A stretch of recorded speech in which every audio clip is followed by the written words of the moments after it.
Salam, diqqət mərkəzinə baxırsınız. Rusiya-Ukrayna arasında əldə edilmiş 3 günlük 9 may atəşkəsi bitdi. Trampın vasitəçiliyi ilə əldə edilən bu atəşkəs əslində həm Moskvanı, həm də Kiyevi çətin vəziyyətdən çıxardı. Çünki bu atəşkəs olmasaydı, Ukrayna parad keçirilən Moskvanı vurmalı olacaqdı. Rusiya isə buna qədər endirdiyi ən güclü zərbə ilə bu hücuma cavab verəcəkdi. Rusiya ilə Ukrayna arasında gedən müharibənin sonu görünürmü? Birləşmiş Ştatlar İran qarşı durması bu müharibəyə necə təsir göstərir? Proqramımızda bu suallara cavab axtaracağıq və mövzu müzakirəsi üçün studiyamıza dəvət etdiyimiz qonaqları sizə təqdim edirəm.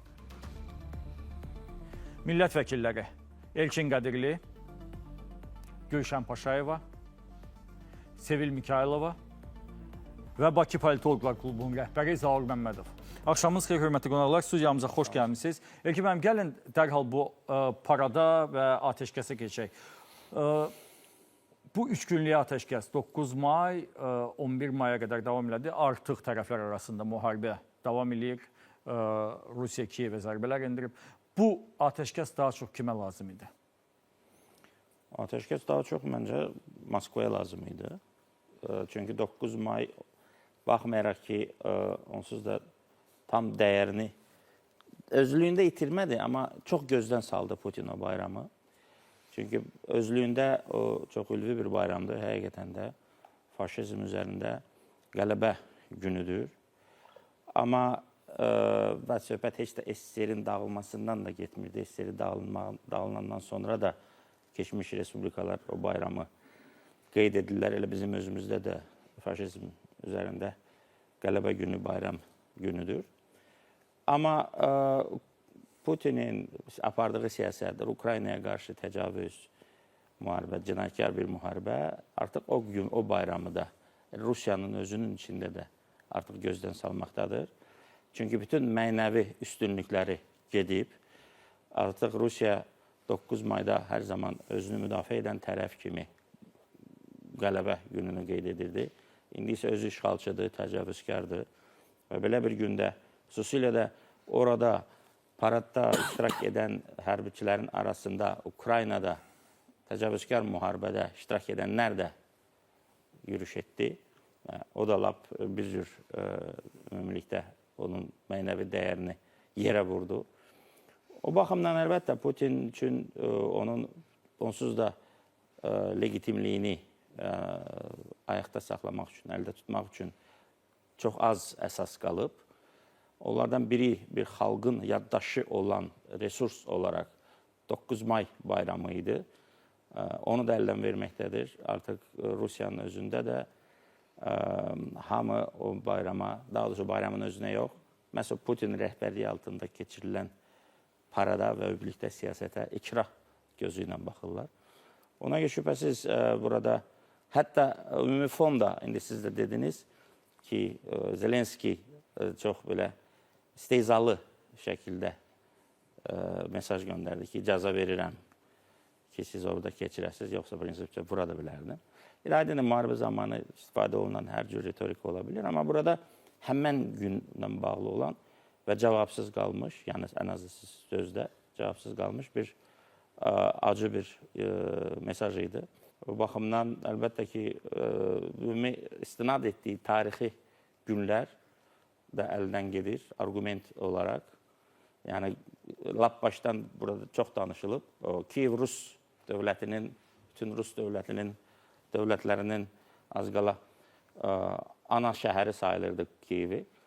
Amma Kiyevi bombaladı və o argumenti öz-özlüyündə məhv elədi. Ümumiyyətlə, Rus-Ukrayna, Slavyan, Xristiyan birliyi haqqında çox danışılırdı. Onu da məhv elədi, yerdən yerə vurdu. Müharibə çox şey dəyişdi. Məsələ ondadır. Müharibələr olur, müharibələr təəssüf ki olur.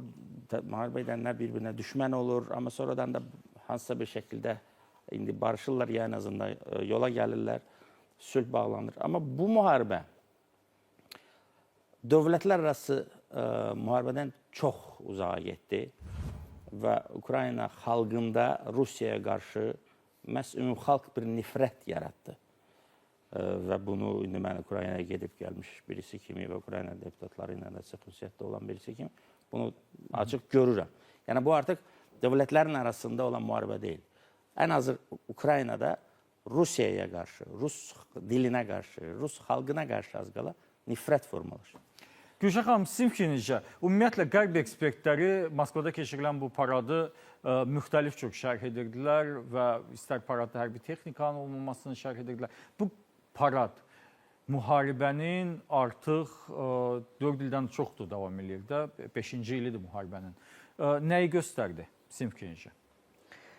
Mənə elə gəlir ki, bu bilirsiniz necə, 9 may adətən həmişə Moskvada, Qızıl Meydanda o parad keçirilir, o bir ənənə formasını daşıyır. Ona görə Rusiya dövləti üçün bu olduqca vacibdir o paradı keçirtmək.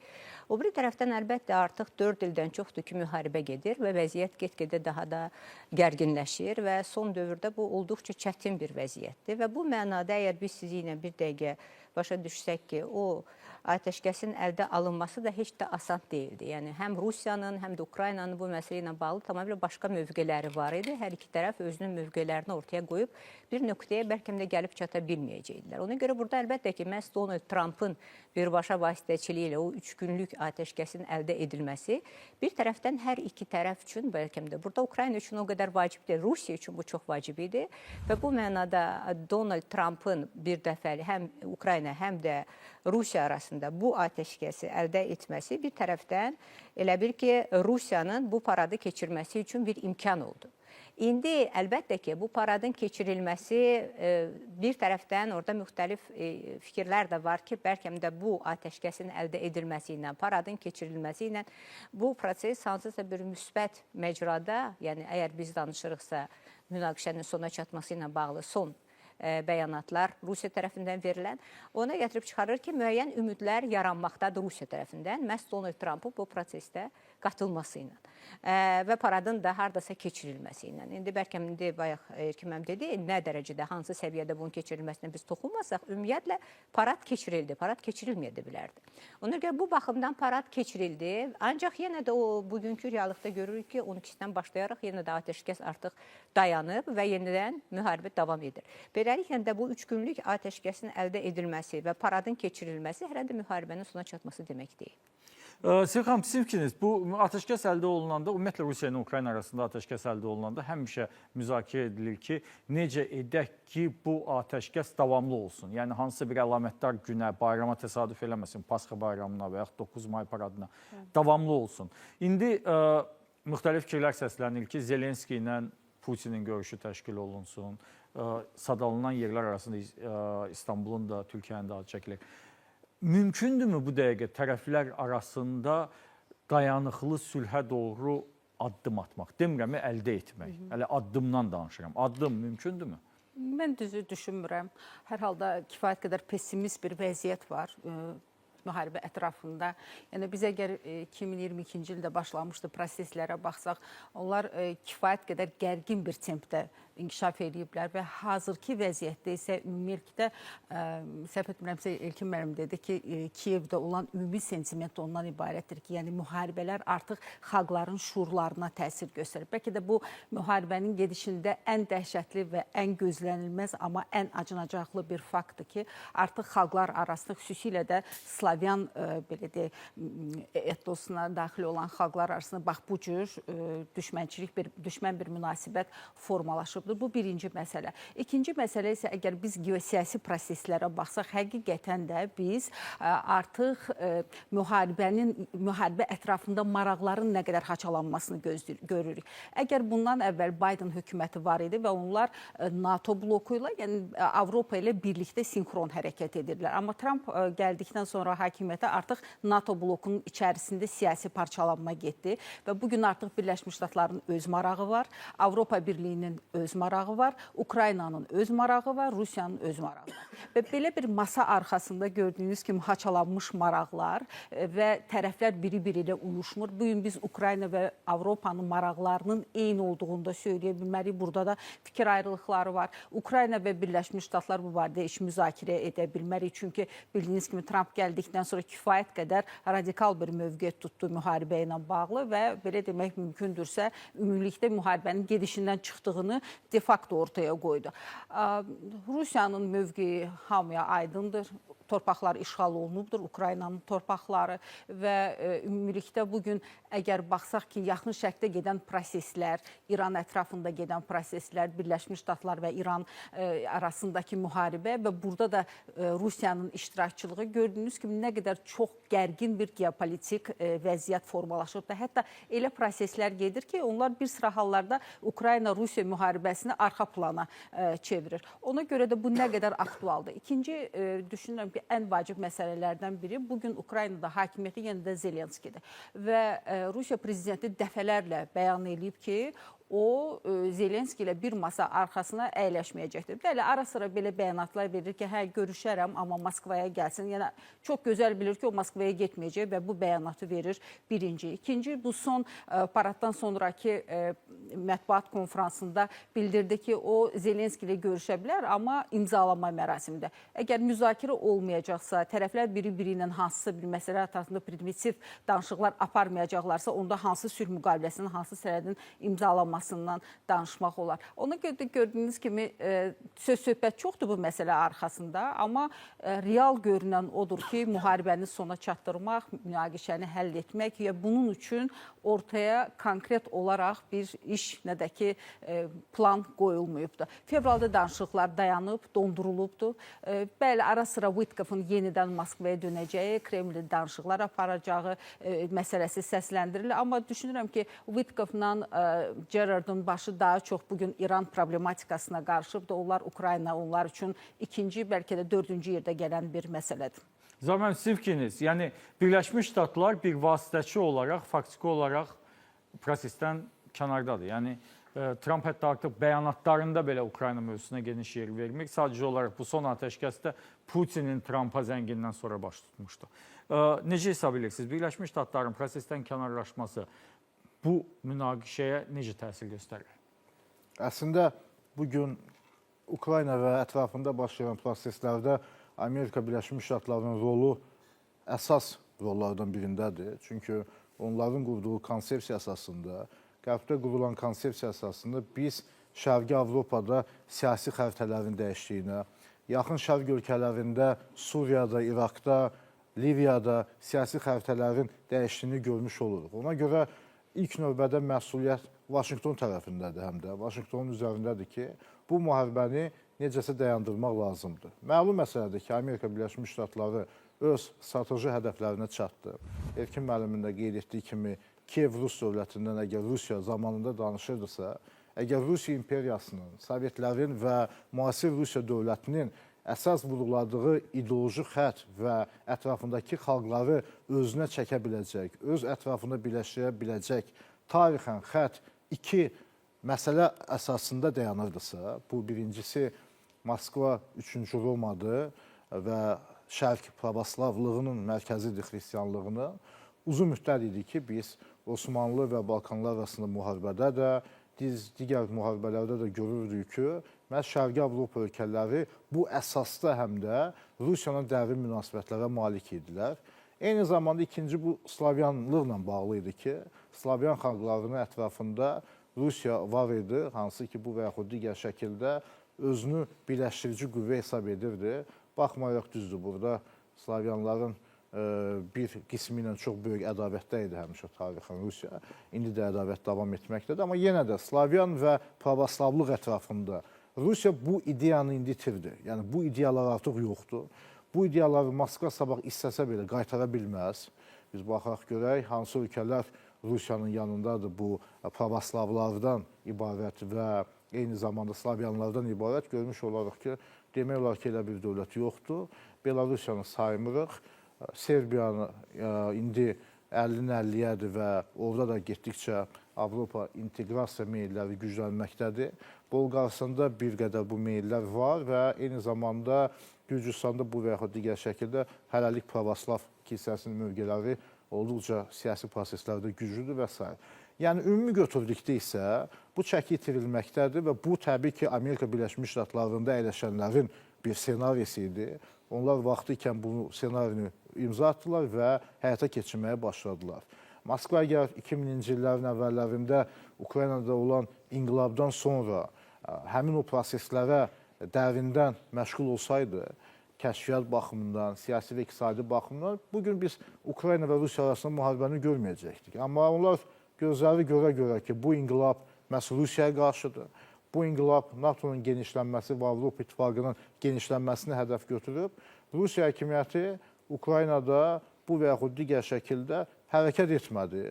Və nəticə etibarilə biz 2014-cü ildəki hadisələrə şahidlik etdik və bugünkü hadisələrə də şahidlik etməkdəyik. Bir sözlə Amerika Birləşmiş Ştatları öz hədəfinə çatdı. Ümumiyyətlə, bugün dünyanın ayrı-ayrı yerlərində biz ideoloji müharibələrə şahidlik etməkdəyik və Trumpın hal-hazırda apardığı siyasət təkcə Rusiyanın və Ukrayna arasındakı müharibənin fəlsəfi ideoloji istiqamətlərinə təsir etmir. Əslində, Avropa və ABŞ arasında da ciddi şəkildə bugün Atlantizmlə bağlı və digər məsələlərlə bağlı da böhran mövcuddur. Yəqin ki, yaxın vaxtlarda bu məsələlərə aydınlıq gətiriləcəkdir. İlkin sizin fikrinizcə, Birləşmiş Ştatlar indi prosesdə yoxdur, faktiki yoxdur. Bu danışıqlara necə təsir göstərir? Sizə elə gəlmir ki, elə danışıqların donmasının səbəbi də məhz Trumpın kənara çəkilməsidir. Gəlin belə deyək də, o zaman Trumpla Amerika Birləşmiş Ştatlarını biraz ayıraq. Çünki Trumpın davranışları və Amerikanın maraqları biraz ayrı-ayrı mövzular. O anlamda ki, bax, indi Amerikanın yaxın şərqdə, özellikle İranla bağlı etdikləri, açdığı müharibə, indi də Çinə gedəcək. Yadınıza gəlirsə, hələ qış ayları müharibə başlamamışdı. Biz müharibə ehtimalları haqqında danışırdıq. Siz məndən soruşdunuz. Mən ehtimalın yüksək olduğunu söylədim. Məqsədlərindən biri də Çinlə olan əlaqələrini vurğuladım ki, əslində Çinə görə vuracaq. Çünki Çinlə İran strateji əməkdaşlıq haqqında anlaşması var idi. Daha sonra bağlamışlar, hələ başlamamışlar, amma eyni zamanda perspektivi böyük görünürdü. Eyni zamanda Çinin İran neftini alması falan. Bax, orada bu böhranı yaratmaqla, indi də Çinə gedəcək, biraz sanki özünün də dediyi kimi, biraz üstün əllə, güclü kartla getdiyini ən azından özü üçün hesablayır. Amma İranı vurmaq həm də Rusiyanı da vurmaq anlamına gəlir Amerika üçün. Bir tək o drone və başqa texnologiyaların mübadiləsi anlamında deyil. Çünki burada söhbət Xəzər dənizi üzərində hökmranlıqdan gedir, Orta Asiyaya açıla biləcək yol üzərindən gedir. Nəhayət indi Trip yolunun İran bilirsiniz, İranda Rusiya çox belə yumuşaq desək, göy gözlə baxırdılar. Yəni, bunlar hamısı geopolitik layihələr olaraq, məncə Amerikanın strateji planlamasında vahid bir xət kimi davam edir. Ukrayna o baxımdan sanki biraz yan münaqişə sayılır. Amma o da elə həmin o problemə gəlir, bağlanır. Mən bunları bir-birindən ayırmazdım. O, haradasa daha güclənir, haradasa səngiyir. Baxın, İranda sanki səngimə var. Halbuki müharibə bitməyib orada da. İndi Ukraynada bir ara deməli, ateşkəs oldu, yenə başlayacaq. Bunlar belə ki, periferik müharibələrdir. Əsas geopolitik qarşı durmanın periferik müharibələridir. İndi Çinlə Amerikanın. Necə ki, vaxtilə Amerikanın SSR ilə qarşı durması periferik müharibələrlə nəticələnirdi. Həm Ortaq Şərqdə, həm Latin Amerikasında, həm Cənubi Şərqi Asiyada bir-biri ilə açıq qarşı durmaya girmədən bütün bu müharibələri başqa əllərdən aparırdılar. Ona görə bax, indi əsas məsələ Amerikanın, daha sonra Trumpın Çinə səfərindən sonra daha biraz da aydınlaşacaq ki, çünki mənim ən azından razılaşmaya bilərsiniz əlbəttə. Belə görürəm. Belə görməyimin də boş yerdən deyil, çünki hələ neçə aydır bununla bağlı çeşidli təhlillər də yayılmaqdadır. O cümlədən hərbi analitikanın da açıq olan mənbələrdən ona oxuyarkən bunu görmək olurdu. Gülşən xanım, Ekim bu məqama toxundu. Trumpın Çinə səfəri mayın 13-dən 15-nə qədərdir. Şübhəsiz ki, bu səfər gedişində həm Birləşmiş Ştatlar İran müharibəsi müzakirə olunacaq. Çünki Çin neftinin böyük hissəsini Yaxın Şərq Fars körfəzindən alır və eləcə də Rusiya-Ukrayna məsələsi müzakirə olunacaq. Ona görə ki, Çin hal-hazırda Rusiya neftindən istifadə edir və Çin Rusiyanı get-gedə özündən daha asılı vəziyyətə salır və Rusiyanın xam malı hesabına güclənir. Bu da Amerikanı narahat edir. Bax, bu səfər gedişində Yaxın Şərq münaqişəsini kənara qoyuram. Rusiya-Ukrayna müharibəsi ilə bağlı hansısa razılaşma əldə oluna bilərmi ki, sonradan bu model həm Kiyevə, həm də Moskvaya təklif edilsin? Mən bu məsələyə qayıdacağam, ancaq bir kəlmə mən əvvəl demək istəyirəm ki, ümumiyyətlə yadınızdadırsa, Donald Trumpın seçilməsində və seçkilərə qədər və seçiləndən sonra onun əsas prioritet istiqamətlərindən biri məhz Ukraynada sülhün əldə edilməsi idi və yadınızdadırsa tez bir zamanda o sülhü əldə etməyə çalışırdı birinci il dövründə, özünün məhz prezidentliyi dövründə və sonralar məlum oldu ki, bu o qədər də asad məsələ deyil, yəni reallıqda bu məsələni o həll etməyə çalışırdı əvvəlcədən. Yəni biz burada belə başa düşməliyik ki, Trumpın özünün Rusiya ilə, məhz Putinlə özünün münasibətlərini biz götürsək şəxsi baxımdan, onun marağı var idi ki, bu münaqişəni ən azı həll etməyə çalışsın bir vasitəçi kimi. Əlbəttə, mən tam razıyam Erkin müəllimlə ki, biz burada ABŞ-ın ümumi mövqeyini və Prezident Trumpın mövqelərini bir-birindən fərqləndirməliyik. Çünki ondan qabaqçı prezidentlər bu mənada bu vasitəçi rolunu oynaya bilməzdilər. Çünki onlar da bir münaqişə tərəfi idilər, belə baxsaq. Çünki Qərb, ümumiyyətlə kollektiv Qərb götürsək, onlar məhz Ukrayna tərəfində çıxış edilir. Ancaq məhz Trumpın hakimiyyətə gəlməsi ilə birinci il ərzində müəyyən addımlar atıldı bir vasitəçi kimi. Ancaq məlum oldu ki, tərəflərin mövqeləri o qədər ziddiyyətlidir ki, burada vasitəçi heç nə edə bilmir. Ona görə də müharibə davam etməkdədir. İndi biz qayıtsaq sizinlə bugünkü reallığa, nə üçün?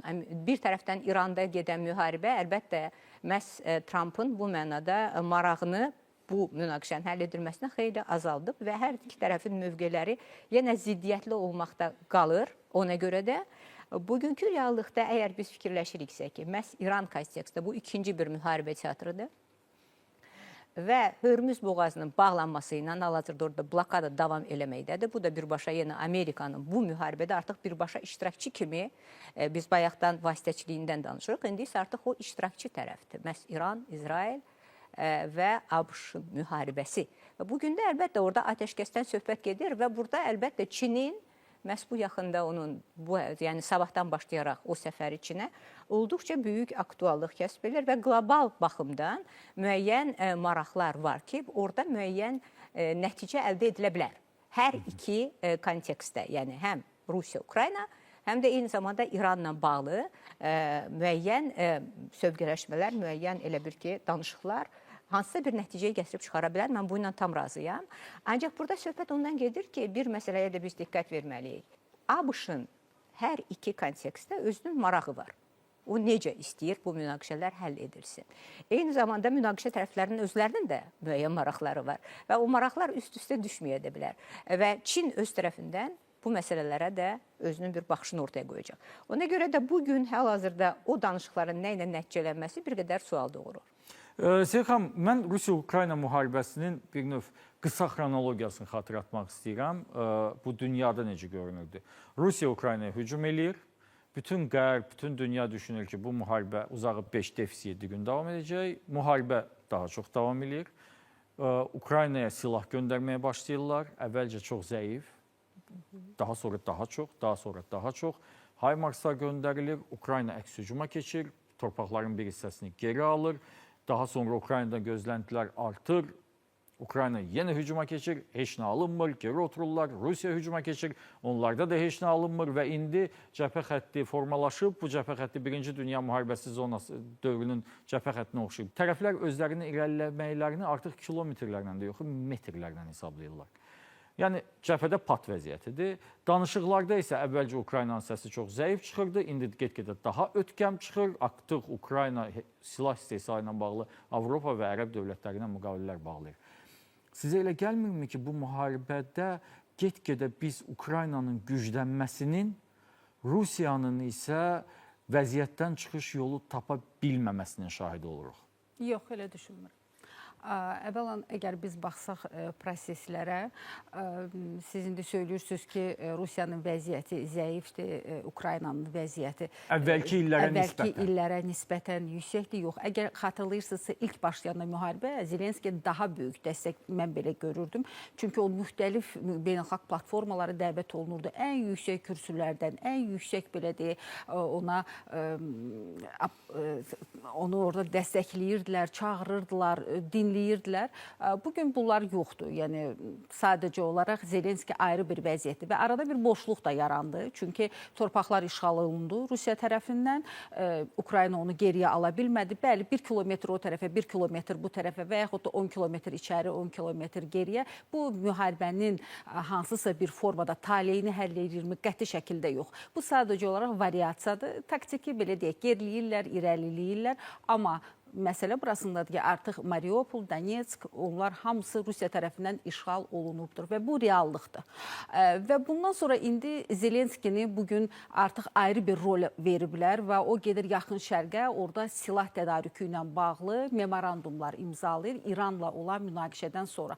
Bəli, burada yəni Avropa ölkələri bununla əsaslandırırlar ki, Birləşmiş Ştatlar yaxın şərqdəki ölkələrin, körfəz ölkələrin xüsusilə də müdafiəsini təşkil edə bilmədi və Avropa texnikası daha üstün sayılır. Çünki Ukraynada o sınaqdan keçibdir və onlar əvəzləmək istəyirlər. Və Zelenskinin bu yaxınlarda mən bir açıqlamasını, bəyanatını da oxudum. O deyir ki, yaxın şərqdəki körfəz ölkələri məsələni həll eləyəndən sonra onun növbəti hədəfi Qafqazlardır və Qafqazda da eyni şəkildə memorandumları imzalamaq istəyir. Bu sadəcə olaraq silah tədarüküdürmü? Mən bunu düşünmürəm. Burada nəysə ayrı bir siyasi gediş düşünülübdür və görünür ki, Qərb real döyüş səhnəsində irəliləyiş əldə edə bilməyibdir. İndi ayrı bir siyasi, belə deyək ki, hansısa bir bloklaşmanı aparmaq istəyir. O ki, qaldı Rusiyanı zəiflətmək məsələsinə, bu dünənin işi deyil, bu əsrlərlə davam edən mübarizədir. Sadəcə olaraq dövlətlər dəyişib, siyasi xəritə üzərində yeni ölkələr yaranıbdır, amma taktika heç bir halda dəyişməyibdir. Elə 2000-ci illərdən sonra NATO'nun çox açıq, heç gizlətmədikləri bir konsepsiyaları var idi. Rusiyanı iqtisadi cəhətdən zəiflətmək və sonra sanksiyalar prosesini başlatdılar və sanksiyalar prosesini başlatdıqca bunu dəfələrlə söylürdü ki, bu artıq yaxın şərqdə, uzaq şərqdə, Avrasiyada yeni bir qütbləşməni formalaşdıracaqdır və formalaşdırdı da. Bu Rusiyanı İran, Çin və ASEAN ölkələri, yəni daha uzağa getsə, bu ölkələrlə kifayət qədər güclü əlaqələrinin, iqtisadi əlaqələrinin formalaşmasına gətirib çıxardı. Bəli, Birləşmiş Ştatları narahat edən faktor var. Çünki səhv etmirəmsə 1953-cü ildə idi. Neft imzalamışdılar belə bir sənəd ki, neft yalnız dollarla satılmalıdır. İndi isə fərqli bir səhnə formalaşır və neft dollarla satılmır. Çünki artıq İran Çinlə ticarət aparır. Çin gizlətmir ki, neft alır, baxmayaraq ki, İran sanksiya altında olan dövlətdir. Eyni zamanda bugün Rusiya da sanksiya altındadır, amma böyük neft qaz tədarükçüsüdür. Ona görə də indi onlar Rusiyadan da eyni əməliyyatları aparırlar və Birləşmiş Ştatlar artıq bu oyundan çıxdığını çox gözəl şəkildə anlayır. Oyuna qayıtmalıdır. Ona görə də yaxın şərqdə gedən bu proseslər, İrana hücum, 12 günlük müharibə 2025-ci ildə, onun ardınca yəni başlatdıqları, indi də söyləyirlər ki, biz düzgün hesablamamışdıq. Biz bilmirdik ki, Hörmüz boğazı bağlana bilər və yaxud da ki, onun nəticələri bu qədər acınacaqlı olacaq. Yəni, bütün bunlar bilirsinizmi, sadəcə olaraq belə görünür ki, artıq Qərbin özünün də sınanmış senarisi yoxdur Rusiyaya qarşı. Onlar eksperimentlər aparırlar və baxırlar, görsünlər ki, vəziyyət necə dəyişəcək. Vəziyyət də gördüyünüz formada dəyişir. Ona görə də biz gözləsək ki, kimsə bugün güclənir, kimsə bugün güclənmir. Sadəcə olaraq reallığa, real səhnəyə baxmaq lazımdır. Bəli, sual oluna bilər ki, bəs növbəti addım nə olacaq? Növbəti addımı hələ belə başa düşürəm ki, onlar dizayn ilə məşğuldurlar, onu planlaşdırırlar. Amma real ortalıqda bir şey yoxdur. Ona görə də müharibə səhnəsinin stagnasiyada. 3 günlük, bəli, atəşkəs elan olundu. Elə atəşkəs bitən kimi 200 dron Rusiya tərəfindən çox güclü şəkildə bir hücum başlatdılar və Ukraynanı yenidən vurdular. Yəni, budur mu sülhə gedən yol? Mən, Zarman, Sevil xanım verdiyim sualın biraz formasını dəyişib sizə vermək istəyirəm. Əslində, faktiki sualım bundan ibarətdir. Üstünlük kimin tərəfindədir Rusiya-Ukrayna müharibəsində? Həm hərbi baxımdan, həm də diplomatik baxımdan. Gəlin xronologiya. Siyasi baxımdan. Gəlin mərhələlərin xronologiyasını nəzərə yetirsək, görmüş oluruq ki, üstünlük əgər kiminsə sırf olaraq tərəfində olsaydı, bugün ya Ukraynanın Rusiyanı danışıqlara masa arxasında otuzuraraq vadar edəcəyini görəcəkdik, ya da ki, əksinə Rusiya Ukraynanı vadar edəcəkdir. O üstünlük strateji cəhətdən nə Rusiya-Ukrayna arasındakı müharibədə, nə də ki, Amerika Birləşmiş Ştatları, İsrail-İran arasında müharibədə olduğunda biz heç bir tərəfin masa ətrafında otuzurulduğuna şahidlik etməkdəyik və tərəflərin hər bir-birinə diktə etməklə məşğuldur. Nə baş verir? Rusiya 2022-ci ildən bu yana təxminən 70 min kvadrat kilometrdən çox Ukrayna ərazisini nəzarətə götürübdür. Bundan əlavə isə hardasa 114 min kvadrat kilometrdən, bununla bir yerdə isə 114 min kvadrat kilometrdən söhbət gedir ki, bu ümumilikdə 2013-14-cü illərdən başlayan bir müharibənin nəticəsidir.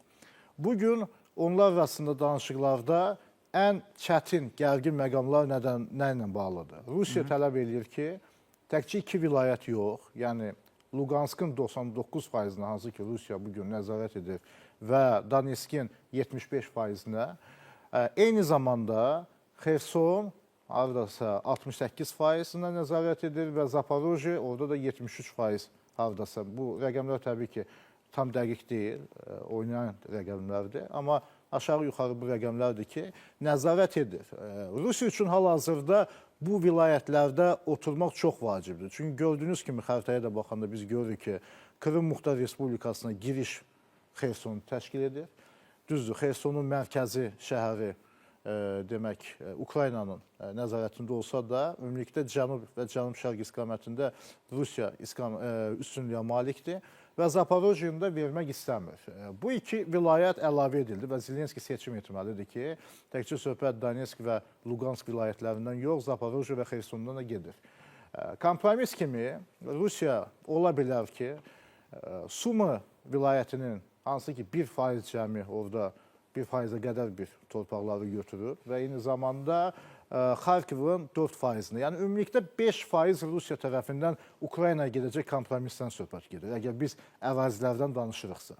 Əlavə olaraq, Rusiyanın tələbi ondan ibarətdir ki, bu 4 vilayətdə hansılarda ki, bir neçə il əvvəl referendum keçirilib və onlar artıq Rusiya konstitusiyasına əlavə ediliblər, heç cürə bu məsələlərdə mən güzəştə getməyəcəm və dünya o əraziləri Rusiyanın tərkib hissəsi kimi tanısın.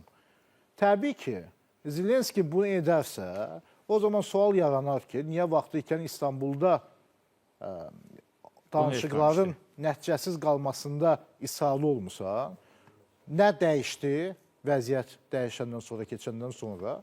Buna görə də Ukraynanın hal-hazırda israrı ondan ibarətdir ki, hal-hazırda hansı ordu, hansı ərazidədirsə, yəni təmas xəttləri ərazisində qalsınlar və danışıqlar davam etsin. Bəli, NATO məsələsi dondurula bilər. Mən demirəm Zelenski belə deyir. Ehtimal oluna bilər ki, yəni masa arxasında belə bir güzəştə gedə bilər. Amma eyni zamanda vilayətlərdən bütövlükdə Ukrayna ordusunun çıxmasından söhbət getmir. Yəni Zelenski və Ukrayna hakimiyyəti bunu qəbul etmir ki, sən əgər Rusiya Zaporojye ilə 73%-nə sahibsənsə, 100%-ni mən sənə bütün vilayətin verim. Eyni məsələni Xersona da biz aid edə bilərik. O ki, qaldı orduya, əgər 2022-ci ildə müharibə başlayanda Ukrayna öz ordusunu cəmi 10% silahla tədarük edə bilirdisə, bugün Ukrayna ordusu 2026-cı ilin may ayında 50-60% ordusunu silahlarla, dronlarla təmin edir və əgər 2022-ci ildə haradasa Ukrayna 1 milyard dollarlıq ildə silah istehsal edirdisə, bugün artıq söhbət 50-60 milyard dollardan gedir, təkcə özünə belə deyək ki, istehsal etdiyi silahlardır. Ona görə həm Rusiyanın lehində olan məqamlar var, həm də Ukraynanın lehində olan məqamlar var. Amma mənim fikrim ondan ibarətdir ki, Çindəki görüşdə Çin kompromisə getməyəcək. Ümumiyyətlə, bu müharibənin davam etməsi Çinin birbaşa lehinədir. Amerika Birləşmiş Ştatları və Qərb bu müharibəni artıq dayandırmalıdırlar. Çünki müharibənin uzanmasının hal-hazırda artıq strateji hədəflərinə çatan Qərb üçün də heç bir xeyri yoxdur. Zaur müəllim söylədi, Amerika və Qərb bu müharibəni dayandırmalıdırlar. Necə? dayandıra bilərlər? Bunun iqtidarındadırlarmı? Ya indi dayandırmaq üçün gərək Ukraynaya tam yardımı kəssinlər. Bu isə açıq-aşkar təcavüzkarın tərəfini tutmaq anlamına gəlir. Odur ki, Qərbin də manevrları açığı çox azdır imkanı bunun üçün. Çünki texniki baxımdan əlbəttə anlaşılandır. Qərb özü o müharibədə ilişib qalmaq istəmir. Öz əskərlərini göndərmək istəmir. İndi silahlarını göndərir. Orada texnologiyalarına yardım edir. Oradakı silah demək, və sursat istehsalında mütəxəssisləri və digər texnologiyalarında iştirak edir. Və bu əlbəttə ki, resurs tələb edir. O cümlədən maliyyə resurs. Ki, bu da Avropada heç də hər bir ölkənin qaldıra biləcəyi yük deyil. Amma mənəvi resurslar da var. Məsələn, Avropa, Amerikaya asandır. Amerika uzaqdadır. Həm də Amerika özü NATOya elə şərtlər qoydu ki, yəni ki, nizamnamaya əsasən. O, deməli, üzvlük haqqı və s. kimi məsələlər göstərdi ki, siz bunlara əməl etməlisiniz də, mən sizi müdafiə eləməyəcəm. Yəni, ən azından argumenti vardı. Avropa ölkələri, söhbətində Avropa Birliyindən gedir, aydın məsələdir, onun aparıcı qüvvələrindən. İndiyənə qədər etdiyi yardımdan sonra geri çəkilmək, yalnız bununla müharibənin dayandırılmasına səbəb olmuş ola bilərlər. Çünki Ukrayna onda uduzacaq. Əgər bütün yardımı kəssələr, onda Ukraynanı Rusiyaya qurban vermiş olurlar və beləliklə bütövlükdə ləkələnmiş olur onların bütün reputasiyaları və təcavüzkarın tam tərəfini tutmuş olurlar. Ki, bunu da edə biləcəklərini sanmıram. Bu məsələdə mən Ukraynaya bir məsələdə xüsusilə üstünlük qazandırıram. Həmin o, sırf o mənəvi argument baxımından, silahlarla bağlı zarba edilir. Bilirsiniz necədir? Burada məqsədlər çox fərqlidir. Yəni, Rusiyanın məqsədləri aydın deyil. Halbuki düzdür, indi işğal olmuş əraziləri referendum keçirib öz ərazisinə qatmış olsa da özü üçün dünya bunu tanımır və tanımayacaq. Ayrıca o işğal etdiyi ərazilərin də gələcəkdə müdafiəsi üçün çox da uğurlu bir mövqelər deyil. Çünki orada aparılan bütün müharibələr, 2-ci Dünya müharibəsinin özü aydın göstərir ki, orada gərək sən Dnepr çayının sağ sahillərinə də sahib olasan. Rusiya isə, bax, indi ondan əvvəlki xəritədə çox aydın görünür ki, Rusiya ancaq sol sahillərini işğal edə bilib. Sağ sahillər tam Ukraynanın nəzarətindədir. O plazdarmı keçməyincə orada heç bir hansısa bir hərbi qələbədən belə söhbət gedə bilməz. Amma bu eyni ilə güzgü formasında Ukraynaya da aiddir. Hə, amma Ukrayna müdafiə olunan tərəfdir və onun argumenti də budur ki, mən ona görə dedim ki, Rusiya indi tutam ki, təcavüz edir falan. Ukrayna üçün qələbə məqsədi çox aydındır. Ukrayna üçün qələbə Rusiyanın işğalçı qüvvələrinin Ukraynanın suveren ərazilərindən çıxarmaqdır və öz ərazidə tam sahib olub sərhədlərinə nəzarət etməkdir. Amma Ukrayna buna hazır deyil. Amma yox, o başqa məsələ. Söhbət məqsədlərin aydınlığından gedir. Bugün hazır deyil, nə vaxtsa hazır olacaq. Biz də 30 ildə hazırlaşırdıq. Amma bizim üçün həmişə aydın olub ki, biz nə istəyirik bu müharibədən? Öz ərazilərimizi işğaldan azad edib, öz qanuni sərhədlərimizə çıxıb onları nəzarət etmək. Rusiyanın məqsədi nədir? Məsələn, Rusiya özü üçün qələbə məqsədini harada görür? Elan etdiyi hədəflərə çatmadı. Kiyevi 3 günə almaq, rejimi dəyişmək, denasifikasiya falan. İndi bu ərazilərdə oturub nəzarət eləməkdirsə, orada elə Rusiyanın özü dağıdıb bombalamaların vasitəsilə, düzdür, Ukraynanın savaşları orada yaşayış üçün yararlı bir yer çox az qalıb. İndi isə öz ərazisinə qatıb onu, yəni hələlik de facto. Ona görə məsələn, Rusiya üçün qələbə nə demək ola bilər, Rusiya bunu bilmir. Və çox aydın səbəblərdən bilmir. Çünki nə deyirəm, həm imkanı çatmır bütün Ukrayna işğal etmək, həm də açığı Ukraynanın biraz şantaja girişmişdi axı bu bütün o rejim falan dəyişiklik ki, onun xarici siyasətin seçimlərindən çəkindirsin, o da alınmadı. Amma Ukrayna üçün qələbə hədəfi çox aydındır. Ərazi bütövlüyünü bərpa etmək. Və bu bərabərsizlik, yəni məqsəd, bir tərəfin məqsədə çox aydın olması, o bir məqsəd özü üçün aydın olmaması böyük resursdur. Mən indi izləyicilərimiz üçün elə bayaqda ipucu olaraq dedim, məsələn, güzgü effekti olaraq, bax, bizlə Ermənistan münaqişədə bu eynidir. Hə, biz 30 ildir zəif tərəf olmuşuq, hazırlaşmışıq, hazır ola bilməmişik. Uzun müddət bütün resurslarımızı ora xərcləmişik, amma biz hər zaman bilmişik ki, biz nə istəmişik. Ermənistan tutub işğal elədi, əhalini qovdu, dağıtdı, amma sonuna qədər nə istədiyini bilmədi. Nə oranı məskunlaşdıra bildi, nə oranı rəsmiləşdirə bildi, nə oranı öz dövlətinə qata bildi, nə onun müstəqilliyini axıra qədər nə etməli olduğunu bilmədiyindən uzdu. Bax, Rusiya eyni təliyə düşüb Ukraynada. Ukrayna çox yaxşı bilir nə istədiyini, Rusiya nə istədiyini isə bilmir. Buyurun, Seyid xanım. Əslində Rusiya da bilir nə istədiyini. NATO-nun şərqə doğru genişlənmə planı və Rusiyanın belə deyək ki, buferini... Finlandiya getdi, İsveç getdi, Baltik dəniz əldən getdi. Yox, indi Erkin müəllim ayrı bir problem var. Avropa bu dəqiqə qorxu içərisindədir. 90 milyard evro kömək elədilər Ukraynaya, sonuncu tranş gəldi. Amma bu yetərlidirmi Avropa büdcəsini müdafiə xərclərini tam şəkildə? Xeyr, indi baxın, orada Rusiya üçün əməli başlı müdafiə flanqası qururlar və bu başlayır Pribaltika ölkələrindən üzü aşağıya doğru. Çox böyük bir qorxu var, təhlükə var. Onlar təhdidi hiss edirlər və söylürlər ki, bu il olmasa 2 ildən sonra olacaq. Bugün o ölkələr təzyiq göstərirlər Avropa Birliyinə ki, onlar yardımı dayandırmasınlar Ukraynaya. Çünki Ukrayna müharibəsində hansısa bir geriləmə Avropa Birliyinin dəstəyi baxımından bu Rusiyanı gücləndirəcək, o daha da irəliyə gələcək. Rusiya bilir nə istəyir. Tutdu o ərazilər, ona lazım olaraq tutub, işğal altında saxlayır. Ona lazım olan Qara dəniz, Egey dənizi nəzarətə götürdü.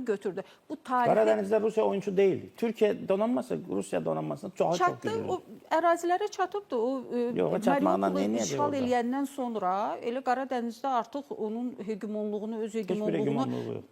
Adi bir dronlarla Ukrayna dağıdır. Artıq onlar gəlib çatıblar ora. Bu kifayət qədər Ukrayna üçün çox təhlükəli bir senaridir. Oranı azad etmək üçün bugünkü gündə çox qeyri-real görsənir. Ona görə də yəni söyləmək lazımdır ki, Ukrayna üçün uzaq perspektivdə Ukrayna üstün. Biz indi uzaq perspektivdə təbii ki, Ukrayna öz ərazilərini işğaldan azad etmək üçün mübarizə aparacaqdır. Amma biz bilmirik 10 il sonra nə olacaq, biz bilmirik 20 il sonra nə olacaq. Ukrayna buna hazır olacaq, Qərb buna hazır olacaq, Qərbdə vəziyyət necə olacaq? Bu sadəcə olaraq çox böyük sual doğuran məqamlardır. Amma hazırki məqamda isə siyasi baxımdan hər iki cina, hər iki tərəf bilir. Ukraynada gedən müharibə isə sadəcə olaraq Ukrayna-Rusiya müharibəsi deyil. Bu, Avropa ilə Rusiya arasında gedən müharibədir və bu, belə deyək ki, artıq 3-cü dünya müharibəsi kimi də nəzərdən keçirilməlidir. Gülşən xanım, sizin fikriniz nə baş verməlidir ki, Rusiya və Ukrayna dayansınlar? Bu elə bir hadisə olmalıdır və yaxud da elə bir qüvvələr nisbəti olmalıdır ki, hər ikisi dayansın. Çünki Ukrayna çox zəifləsə, Rusiya əksinə irəli gələcək və əksinə. Nə olmalıdır ki, Rusiya və Ukrayna artıq 5-ci ilə keçən müharibəni axır ki, sona çatdırsınlar? Hansısa bir tərəf müharibədə uduzmalıdır. Yəni, tam mənada uduzmalıdır. Hal-hazırda heç bir tərəf özünü uduzmuş hesab etmir və hər bir tərəf inanır ki, o sonunda qələbə çalacaq. İndi burada bayaq Erkin müəllim və eyni zamanda Sevil xanım dediyi fikirlərə əlavə olaraq mən nə deyə bilərəm? Bugünkü reallıqda biz Qarabağda gedən müharibəni, əgər Ukraynadakı müharibə ilə müqayisə etsək, burada müəyyən fərqliliklər də var. Düzdür, işğalçı hər iki dövlət başqa bir qonşu dövlətin ərazisini işğal etməkdədir. Etmişdi vaxtilə bizim nümunədə və Azərbaycan müəyyən müddət keçəndən sonra o 20% ərazisini öz gücü ilə azad etdi. Bu bizim elə bir ki, Qarabağla bağlı özümüzün bir baxışımızdır. Ukraynada gedən vəziyyət, əlbəttə burada çoxlu oxşarlıqlar var.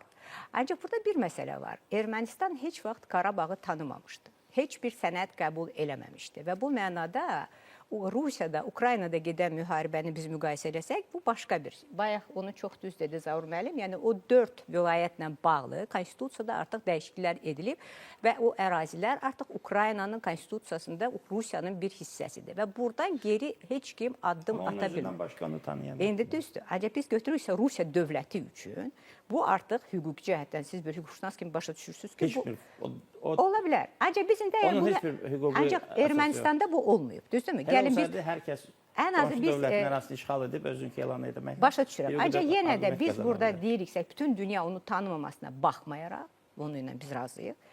ən azı bunların özünün, dövlətin konkret sənədlərində bu əksini tapıb. Ona görə də bugünkü reallıqda Sevil xanımın dediyi məsələ var. Rusiya gedir sona qədər. Nə üçün bütün o müqavilələrdə o məsələ göstərilir ki, Ukrayna tərəfi o tutulmayan ərazilər ki var, həmin o vilayətlər, onları da bunlar deməli Rusiyanın bir hissəsi kimi tanımalıdırlar. Yəni lap delimitizasiya zonası olsa da o elə bir Rusiyanın tərkibinə keçməlidir və buna heç vaxt Ukrayna getməyəcək. Ona görə də bugünkü reallıqda biz fikirləşməliyik ki, hər iki tərəfin mövqeyi yenə də ziddiyyətlidir və heç bir tərəf o birisinə hansısa güzəştdə getməyəcək, Murad müəllim. Ona görə mənim fikrimcə bugünkü reallıqda müharibə hələ davam edəcək. Bu birinci. İkinci, Avropa İttifaqı, mən tam razıyam ki, Sevil xanımla, bugün müharibə Avropa məhz qitəsində gedir və Ukrayna bu saat ən vacib son cəbhədir. Avropa üçün. Yəni başqa söz desək, Ukrayna Avropanın əvəzinə vuruşur. Bəli və ona görə də bugünkü reallıqda Avropa İttifaqı əlbəttə Ukraynanın arxasındadır və ona görə də mən hesab edirəm ki, gələcəkdə hətta onlar özləri ayrıca bir qüvvə kimi bu danışıqlara qatıla bilərlər məhz Rusiya ilə. Düzdür, indiyə kimi onlar bunu etməmişdilər, çünki onlar münaqişə tərəfi idilər. Ancaq bugünkü reallıqda əgər ABŞ qırağa çəkilirsə bir vasitəçi kimi, bugünkü reallıqda yadınızdadırsa Putin özü də öz çıxışında qeyd elədi ki, bu yaxında etdiyi ki, o Schröderi bir Avropa tərəfindən danışıqlarda iştirakçı kimi, vasitəçi kimi görür. Ancaq mən elə ki, Avropa İttifaqı və Kaja Kallas bu yaxında dedi ki, onlar heç vaxt Schröderi o vəzifəyə təyin etməyəcəklər. Onlar başqa bir insan təyin edəcəklər və bugünkü reallıqda ola bilsin ki, danışıqlar prosesində yeni bir mərhələ başlaya bilər ki, Avropa İttifaqı özü Ukraynanın arxasında dayanaraq bu danışıqlara başlaya bilər. Zaur müəllim, mən burada bir məqama xüsusi diqqət yetirmək istəyirəm. Rusiya sanki bütün resursları ilə deyir ki, mən bu müharibəni axıra kimi aparacağam. Baxın, bu gün elə misal üçün Vladimir Putin Rusiya ordusu ilə bir onlayn toplantı keçirdi və orada hədəfi 35.000 kilometrdə vurmağa hazır olan Sarmat raketinin artıq hazır olduğunu bəyan ediblər və Sarmatın bir sınaq deməli sınağı da keçirilib, raket uçub, hədəfi vurub. Söhbət 35.000 kilometrdən gedirsə, bu aydın məsələdir ki, burada söhbət sadəcə Ukraynadan getmir. Rusiya 35.000 kilometr. Hə, 35.000 kilometr. Yeri fırlanıb qayıdıb özünü vuracaq. Yəni mümkün məsafədə 35.000 kilometrdə və Vladimir Putin bəyan elədiyinə görə 4 dəfə istənilən qərb analığından daha güclüdür. Görün, məsələ nə yerə çatıb ki, Rusiya təhlükəsizliyi təmin etmək üçün öz ölkəsində interneti belə məhdudlaşdırır. Bütün iqtisadi təzyiqlərə davam gətirir və hətta interneti belə məhdudlaşdırmağa hazırdır. Yəni, əgər Rusiya geri çəkilməsə, onu geri çəkilməyə vadar edə bilən nəsə ola bilərmi? Bax, bunu soruşmaq istəyirəm.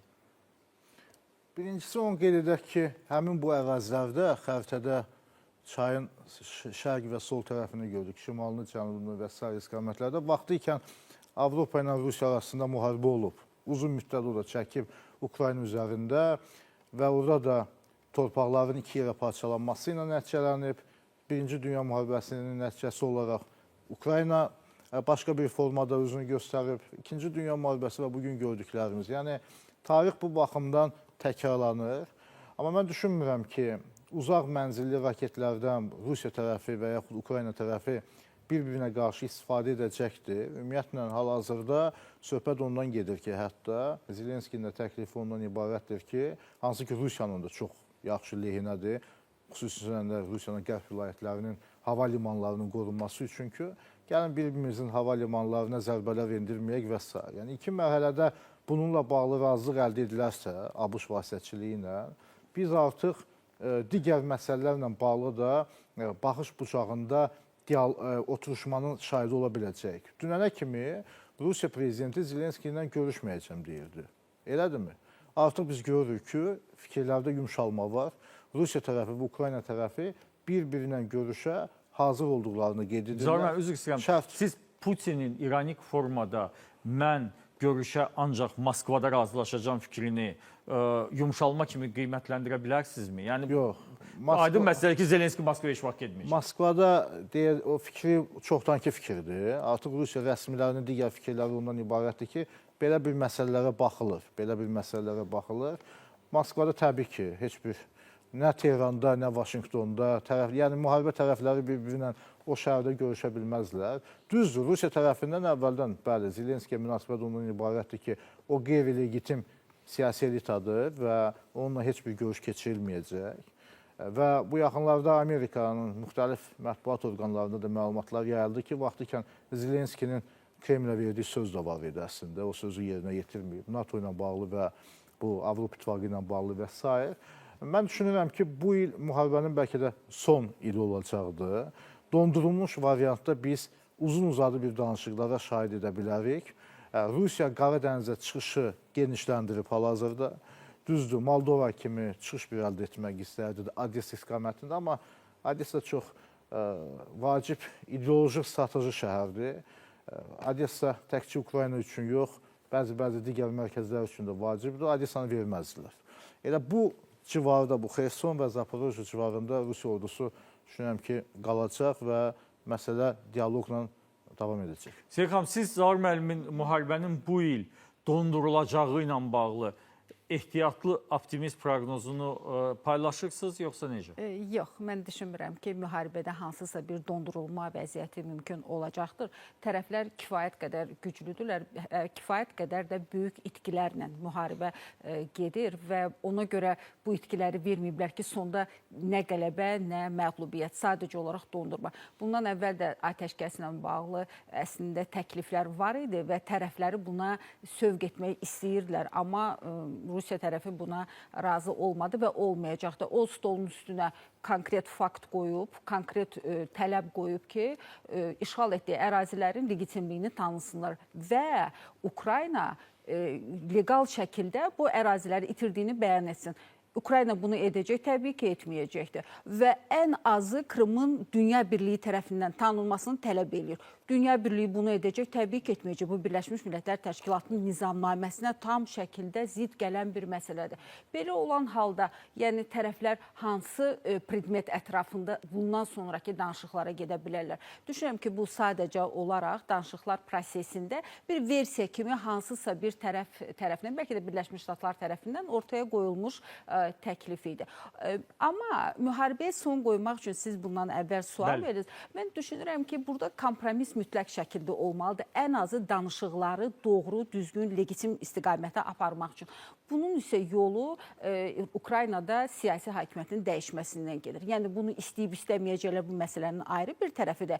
Amma əgər həqiqətən ciddi danışıqlar masası qurmaq istəyirlərsə, bunun üçün Zelenskinin yenidən seçkilər keçirilməsi Ukraynada və Ukrayna xalqının mandatını qazanması çox vacibdir. Yəni, xalq kimi seçəcək, bu onun öz işidir, amma seçkilər keçirilməlidir. Çünki Rusiya tərəfi bunu möhkəm şəkildə üstünə düşüb ki, yəni Zelenski legitim prezident deyil, onun vaxtı keçibdir. Ukrayna konstitusiyasına görə o artıq belə deyək, öz prezident mandatının vaxtını bitiribdir və yeni seçkilər olmalıdır. Bundan əlavə də, yəni Putin, yəni təbii ki, biz bu işə qarışmırıq, sadəcə olaraq onların düşüncələrini deyir ki, Putin Zelenskini bir şəxsiyyət kimi qəbul etmir. Bu da bir faktordur. Konflikti həll etmək üçün və yaxud da ki, müharibəni sonuçlandırmaq üçün danışıqlar masasına oturmaq çox vacibdir. Tərəflər bir-birini dinləməlidirlər. Amma keçirilmiş görüşlərdə belə kənardan, yəni onlar düzdür, konfidensial keçir, sadəcə olaraq nəticələrini ümumi şəkildə bəyan edirlər.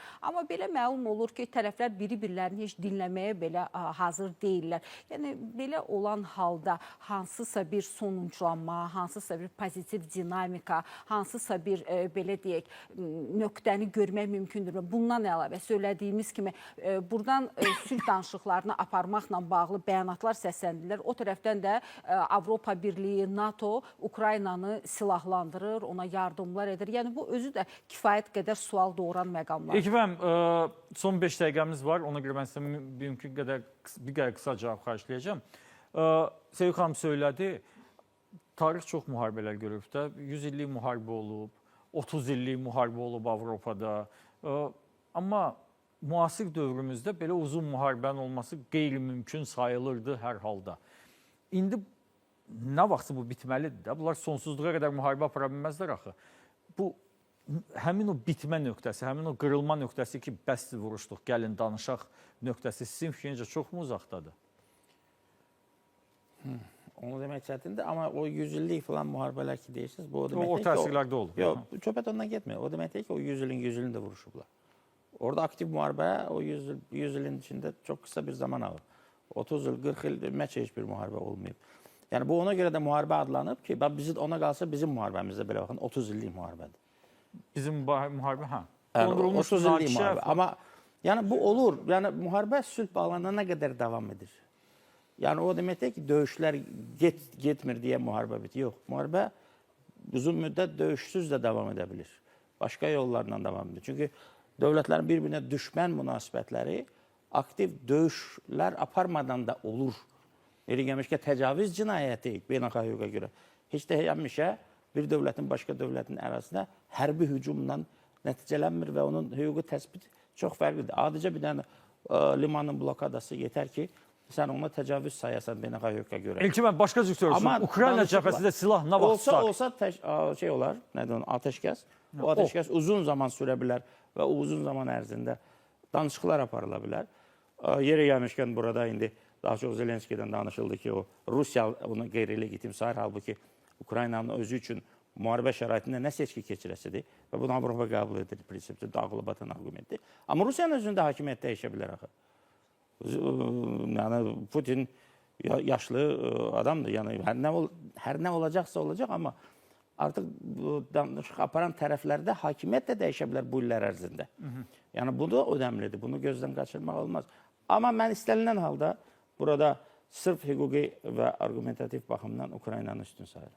Gülşah xanım, son olaraq sizin fikriniz, son 2 dəqiqə atəşkəs Rusiya ilə və Ukrayna arasında zaman baxımından nə vaxt əldə oluna bilər? Nə baş verməlidir ki, atəşkəs olsun?